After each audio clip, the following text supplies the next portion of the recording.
Grande es este misterio de la piedad.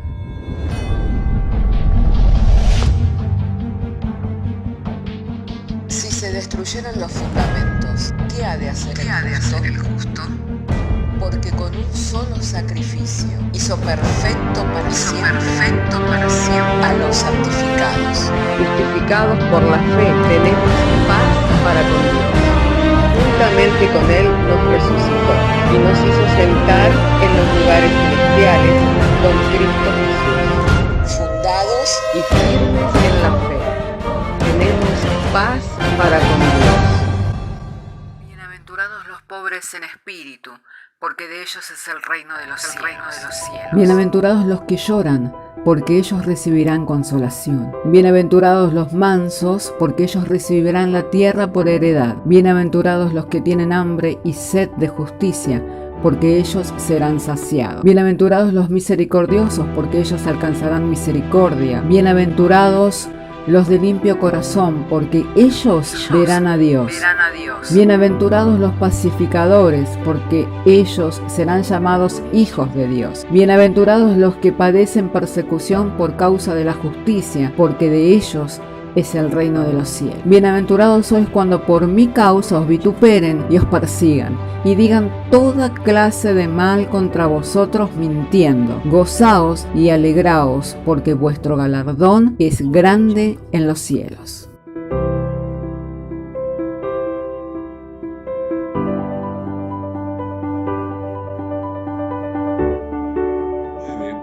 Le invito para que podamos leer juntos allí en el verso 35 y 36. Vamos a leer el verso 36, o 35 también. Dice así la bendita, la santa palabra del Señor. Recorría Jesús todas las ciudades y aldeas, enseñando en la sinagoga de ellos y predicando el evangelio del reino y sanando toda enfermedad y toda dolencia en el pueblo. Y al ver las multitudes, tuvo compasión de ellas, porque estaban desamparadas y dispersas como ovejas que no tienen pastor. Entonces dijo a sus discípulos, a la verdad la mies es mucha, mas los obreros pocos. Rogad pues al Señor de la mies que envíe obreros a su mies. Les invito para orar. Padre, hemos compartido tu palabra, Señor, la lectura de la misma, y ahora, Señor, en la exposición, en la reflexión, en la meditación de tu palabra, pedimos la gracia, Señor, de la sabiduría, tanto como también de la revelación y del entendimiento, para poder llegar a tener una comprensión cabal de lo que tú quieres comunicarnos, porque estamos creyendo, Señor, que en medio de esta comunicación tú te encuentras, Señor, para bendecirnos, para ministrarnos y para suministrarnos, Señor, la unción y el poder de tu Espíritu Santo. Y por esa viva unción, por ese vivo poder, Señor, sea esgrimida tu palabra con eficacia, Señor, con gracia, con sabiduría, por medio de Jesucristo te lo pedimos y te agradecemos. Amén. Hermanos queridos, podemos ver que Jesús recorría, dice, las aldeas y allí iba predicando el evangelio del reino y sanando toda enfermedad y toda dolencia en el pueblo. Y al ver las multitudes tuvo compasión de ellas porque estaban desamparadas, dispersas como ovejas que no tienen pastor. Lo cierto es que no era en sí la realidad de lo que se vivía en aquellos días, porque en cada poblado en donde se encontraba la nación de Israel, en donde se encontraba el pueblo de Israel, en cada poblado, en cada lugar, había una sinagoga, y una sinagoga no podía establecerse si por lo menos no se encontraban 10 ancianos y un grupo de 30 varones dedicados al estudio de las Sagradas Escrituras. Y era por medio del estudio de las Sagradas Escrituras que el pueblo de Dios iba siendo conducido. Pero la realidad es que cuando Jesús miró a las multitudes, las vio dispersas, las vio como ovejas que no tenían pastor. Pero ¿por qué se encontraban dispersas? ¿Y por qué si en cada poblado, en cada lugar había una sinagoga y esas sinagogas eran establecidas por hombres que estaban dedicados a los estudios de las Escrituras? ¿Por qué es que Jesús las vio dispersas y como ovejas que no tenían pastor?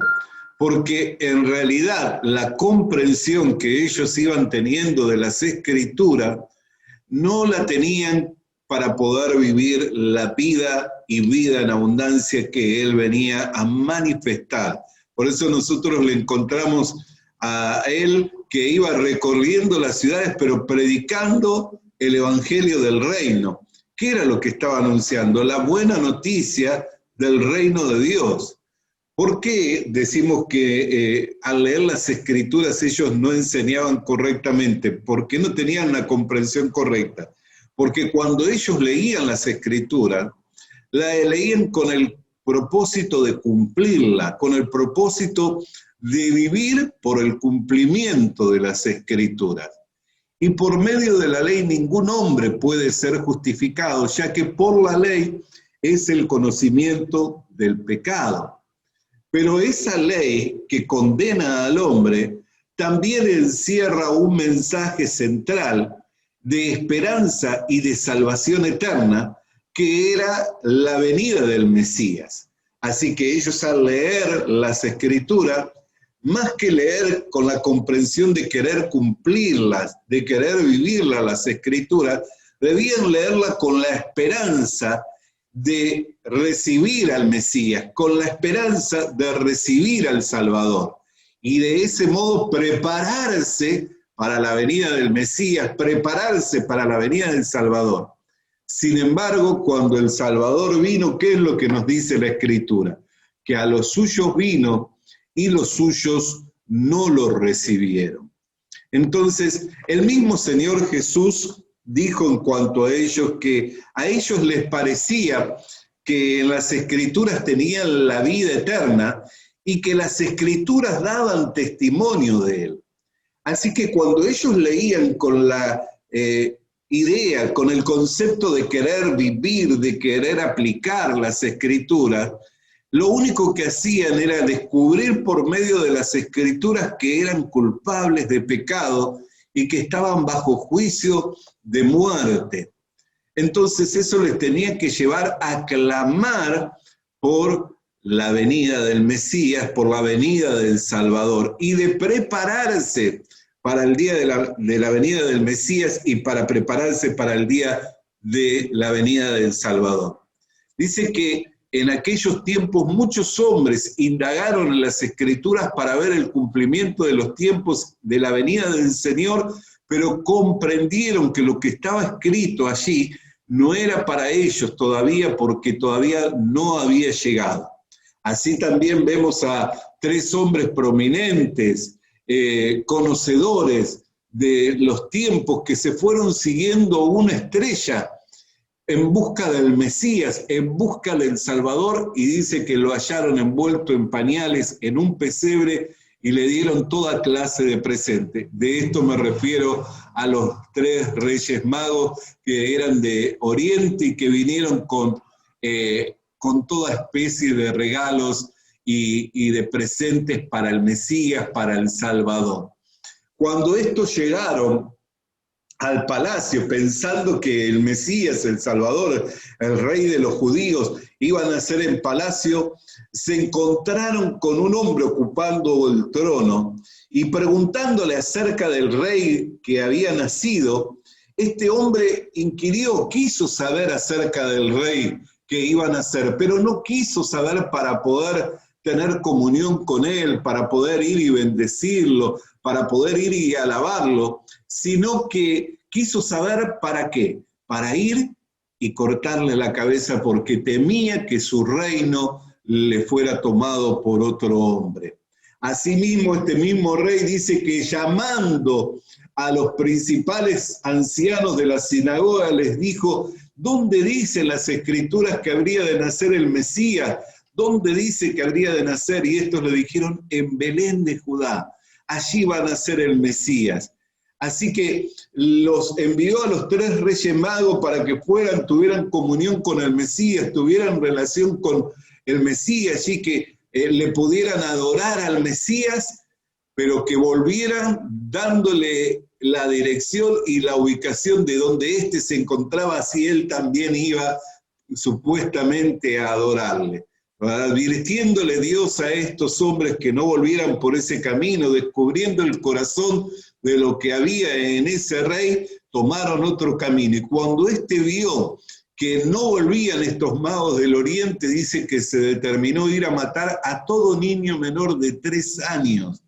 Y así hubo una gran matanza, pero también se estaba cumpliendo la escritura en donde la hija de Jerusalén iba a llorar por sus hijos y no iba a recibir consuelo. ¿Por qué no iba a recibir consuelo? Porque el consuelo viene de parte de Dios. Y aunque el Señor Jesucristo pasó recorriendo las aldeas y anunciando las buenas nuevas del reino de Dios, no le recibieron, no le aceptaron, sino que todo lo contrario, terminaron dándole muerte, queriendo acabar con su mensaje y con su obra. Pero no terminó ahí todo, sino que como la Escritura nos dice, al 3er día resucitó de entre los muertos y hoy vive, y la muerte ya no puede afectarle más.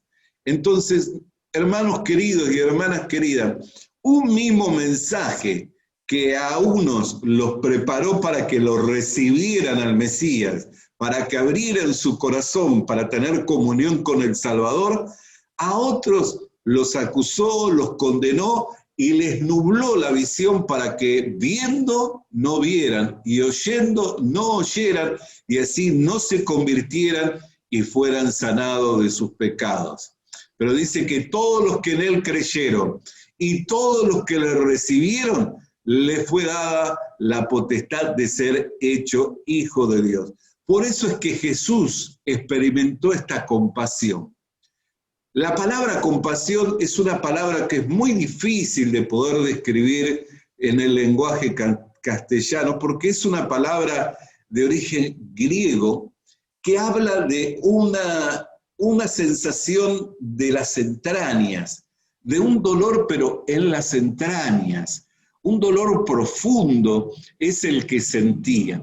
Para que nosotros podamos ejemplificarlo de alguna manera ese sentir, me gustaría que pudiéramos compararlo con la relación entre una madre y su hijo. Así que le voy a invitar que podamos leer en las mismas escrituras en el libro del profeta Isaías, Isaías capítulo 49, y allí dice la Sagrada Escritura en el verso 15, ¿se olvidará la mujer de lo que dio a luz para dejar de compadecerse del hijo de su vientre? Aunque olvide ella, yo nunca me olvidaré de ti. Qué maravilloso, hermano, es que Jesús expresaba el sentir del corazón del Dios Padre que se da a conocer y se manifiesta a través de sus profetas. O sea, lo que el Dios Padre siente y que dio a conocer por medio de sus profetas, un hombre lo experimentó por la humanidad toda, lo experimentó por los hombres todo, y ese hombre tiene nombre y se llama Jesucristo.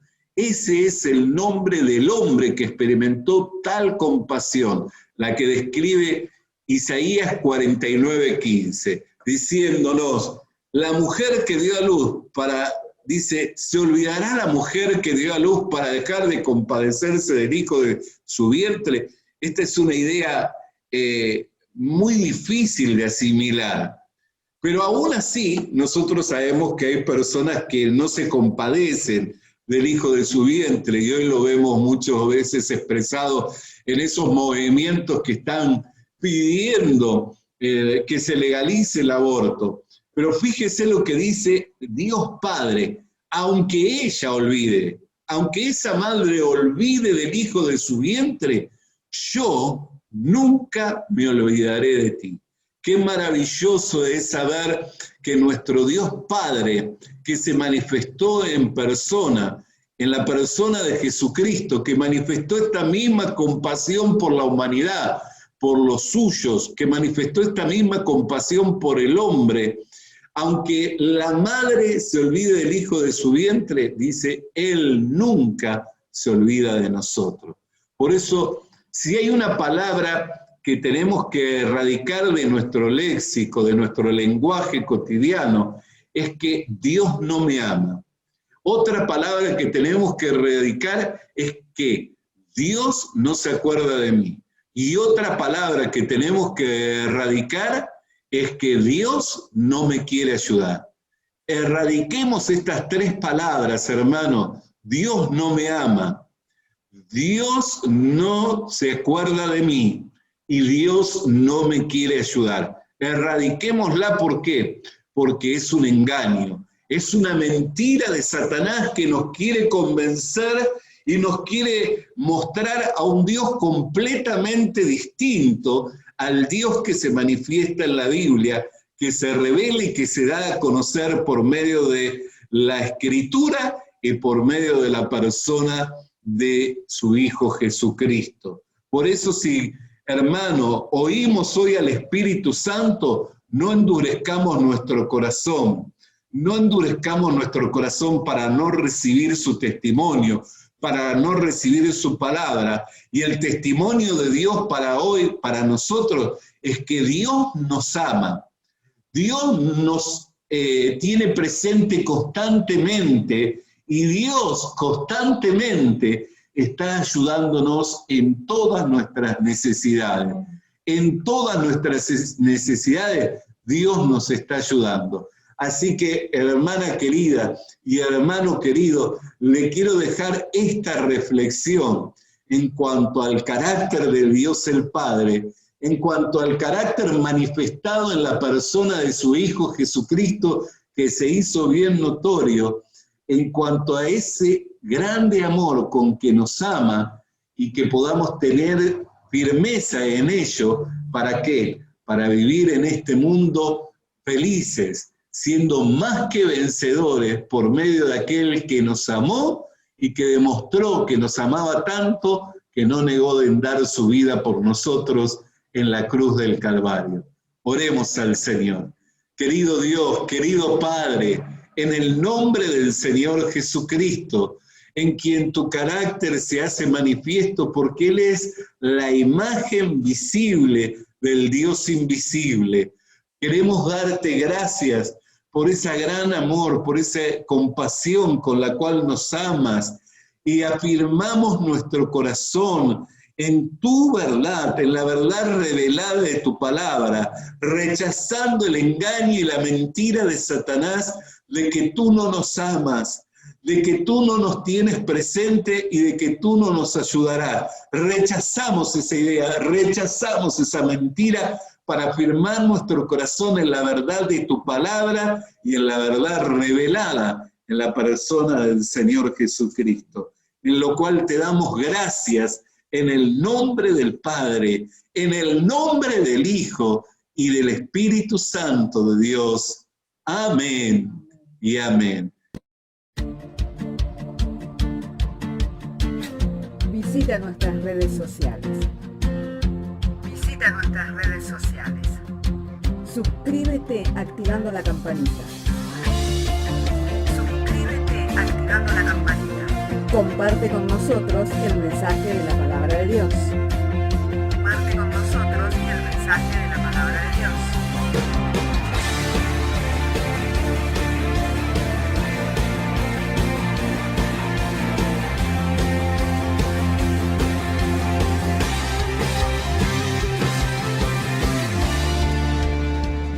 Le animamos a que consiga una Biblia,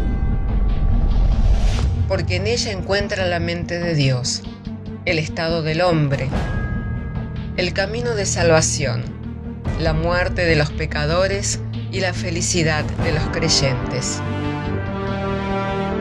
Sus doctrinas son santas Sus mandamientos son obligatorios, sus historias son verdad y sus decisiones inalterables. Léala para ser sabio, crea en ella para ser salvo y póngala en práctica para ser santo. Ella contiene luz para guiarle, alimento para reforzarle y consuelo para alentarle. La Biblia es el mapa del viajero, el bastón del peregrino, la brújula del piloto, la espada del soldado y la carta del cristiano.